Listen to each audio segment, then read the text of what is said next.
안녕하십니까. 네, 안녕하십니까. 저희가 임장을 나와봤습니다. 오늘 소개해주신 물건은 어떤 물건이죠?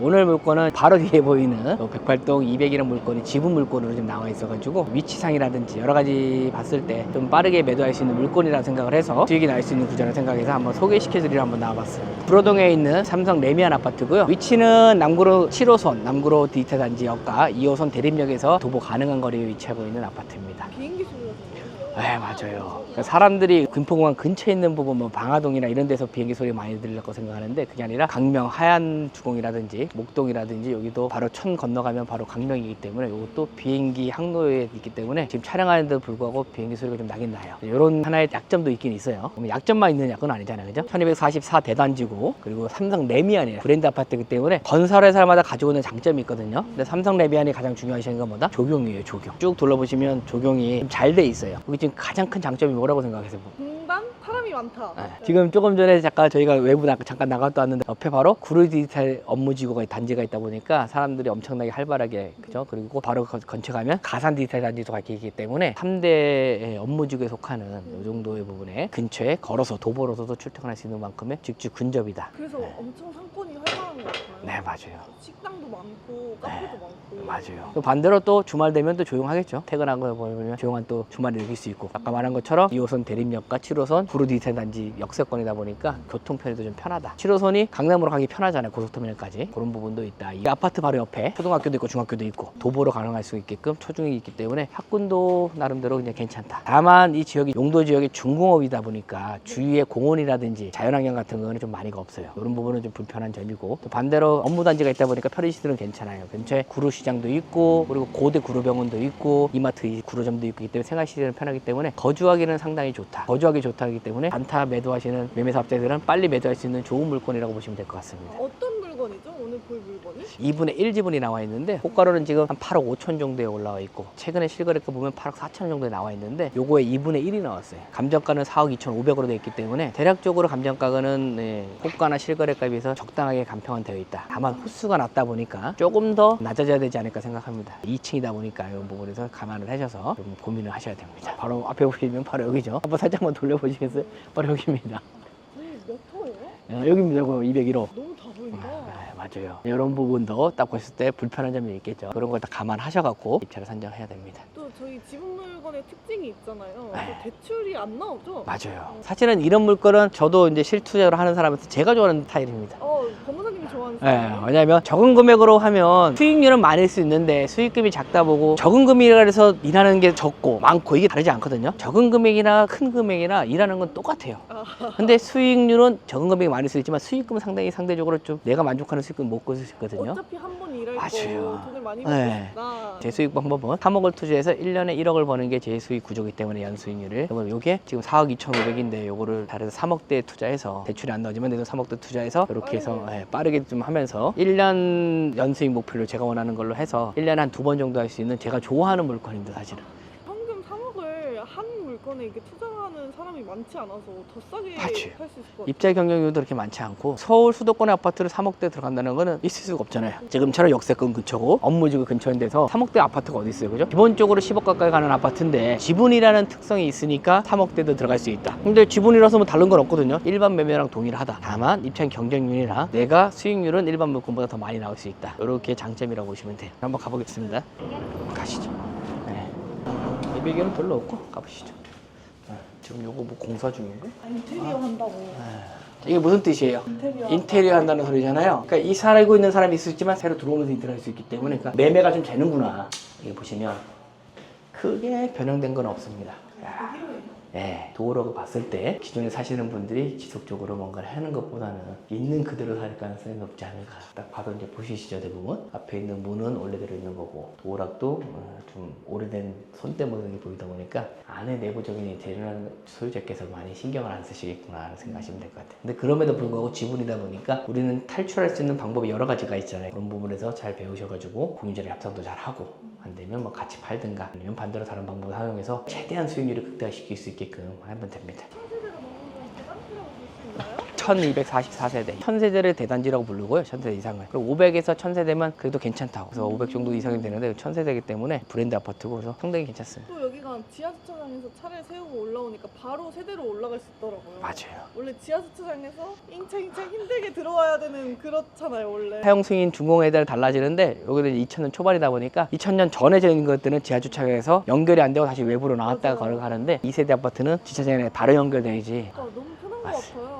여기는 필로티인가 봐요, 지금. 네네. 저 위에는 2층이 괜찮겠다. 가로 근데 여기는 빈공간하고. 저희가 1층이 있어가지고 저쪽 2층이 좋겠네.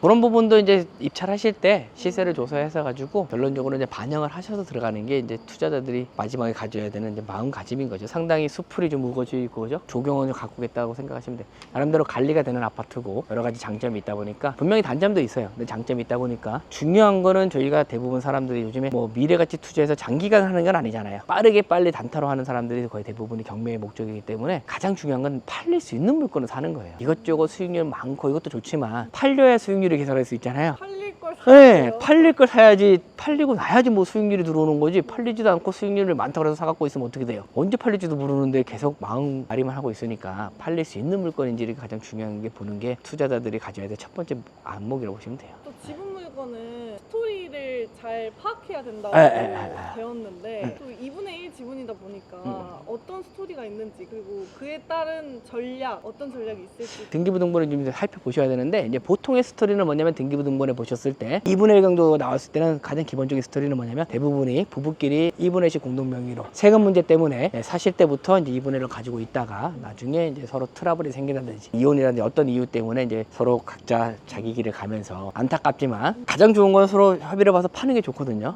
근데 팔고 현금화를 해서 그쵸. 가져가는 게 좋죠. 근데 그게 쉽지가 않아요. 헤어지기 때문에 쳐다도 꼴도 보기 싫다기 때문에 이제 이런 물건이 저희 이제 타깃이 되는 거고 두 번째 이유 같은 경우는 이제 가족끼리 투자 개념으로 샀다가 한 분이 상황이 좀 경제 형편이 안 좋게 되게 되면 근데 그때 가서 나는 안 판다, 나는 판다 그러다가 이제 이런 식으로 못 팔게 돼가지고 이제 이런 식으로 나오는 경우가 좀 많습니다. 이 물건은 만약에 투자를 한다고 하면 전략을 어떻게 세워야 될까요? 가장 기본적인 건 살고 있는 사람한테 먼저 매도를 하는 게 1번입니다. 기본 원칙이.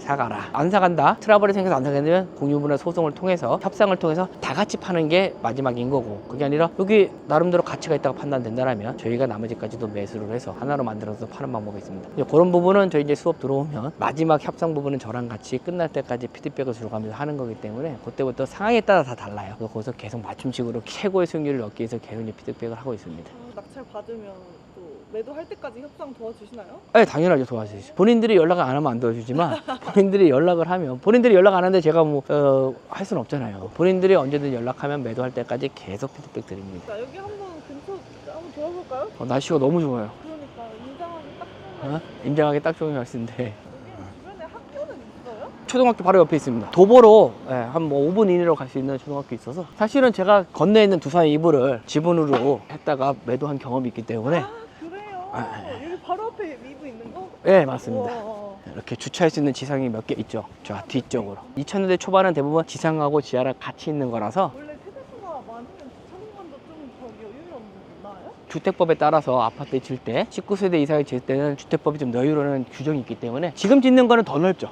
점점 갈수록 주차 공간에 대해서 민원이 많이 발생하기 때문에 많아요. 뒤쪽에 보시면 지상 주차장도 있고 건널편에 업무지구도 있고 바로 걸어서 괜찮습니다. 중공업 단지라서 구로동 자체가 이제 공원이 많이 없는데 자체적으로 내부에 이렇게 좀 조경을 좀 이쁘게 해서 좀 신경을 좀 썼어요. 저희 건너편 부산 미부는요. 그때도 지분 어느 정도였어요? 아니요, 그때는 제가 10분의 3이었던 것 같았어요. 자식분들이 상속받았는데 배우자분이 1.5 갖고 자식분이 1씩 가져갔고 그 정도로 해서 이제 자식분 남자분 거를 제가 이제 좀 해서 그냥 다 같이 팔았습니다. 서로 협의를 해서 다 같이 팔았습니다. 어머님이 살 수 있는 능력이 안 되기 때문에 그래서 그냥 다 같이 매도 같이 했었어요. 마이너스 자체가 이제 있을 수가 없죠. 사실은 처음부터 안 팔린 걸 사는 사람이라면 마이너스 있을 수가 있죠. 그렇게 가르쳐 주시는 분도 있어요. 금액이 적으니까 지분이니까 사주겠지 그런 거 없잖아요. 남들이 필요한 걸 사야지 사주는 거지 필요 없는 걸 해봐야 의미도 없어요. 계속 얘기 드리지만 지분이라서 일반이랑 다른 건 없다. 팔릴 수 있는 물건을 기본으로 가야지. 팔릴 수 있는 물건이면 반대로 아까우니까 공유자들 나보다 더 빨리 살라 그럴 테고. 그리고 안 되면 최악의 경우는 서로 못 사면 같이 파는 경우도 생길 수 있기 때문에 어쨌든 결론은 이것도 마찬가지입니다. 팔리는 물건에 보낼 수 있는 눈을 기르는 게 가장 좋은 거예요. 딱 임장 오는 이유 중에 하나가 그건 것 같아요. 딱 오면 느껴져요. 아, 이 아파트가 입주민들이 관심이 있고 관리를 좀 하는구나. 이런 걸 잘해서 괜시 엄한 거 하지 마시고, 많은 욕심을 부리면 뭐 모르겠습니다. 제가 항상 수업 시간에 얘기하는 게 연수익률에 대해서 먼저 본인이 원하는 걸 정하는데 본인들이 정하지를 못하세요. 여기 한번 보시겠어요? 이사 그죠? 나가는 건지 들어간 건지 모르겠으나 거래가 된다는 거죠. 여기 뒤쪽에 학교가 있어요. 학교가 인근에 학교가 있다 보니까 어린이보육이 있고, 요 바로 건너편에 초중학교가 있다 보니까 도보로 바로 요거 한 건너가면 도보로 한 5분권? 5분도 안 걸릴 것 같습니다. 오늘도 이제 현장 임장에 나왔는데 제가 항상 얘기하지만 단타 매도의 가장 중요한 거는 팔릴 수 있는 물건을 보는 눈이에요. 저희 수업 시간에 오시면 자세하게 잘 알려드립니다. 들어보시면 저희가 지분 구매반 또 준비하고 있지 않습니까? 네. 한번 소개 부탁드립니다. 11월 초에 지분 경매에 대해서 이제 수업 일정이 있는데요. 지분 경매에 오시게 되면 뭐 지분 경매가 뭔지 이게 중요한 게 아니라 부동산은 본질적으로 볼 수 있는 눈을 좀 길러주고, 거기에 따라서 잘 팔릴 수 있는 게 어떤 건지, 주택은 주택대로, 토지는 토지대로, 도로는 도로대로, 출구 전략 지역이 어떻게 되는지 부분을 세세하게 좀 알려드리고, 소송하는 데부터 끝까지 매도할 때까지 1대1로 피드백을 계속 해드리고 있으니까 관심 있으신 분들은 수강하시면 될 것 같습니다. 오늘도 고생 많으셨습니다. 네, 고생하셨습니다.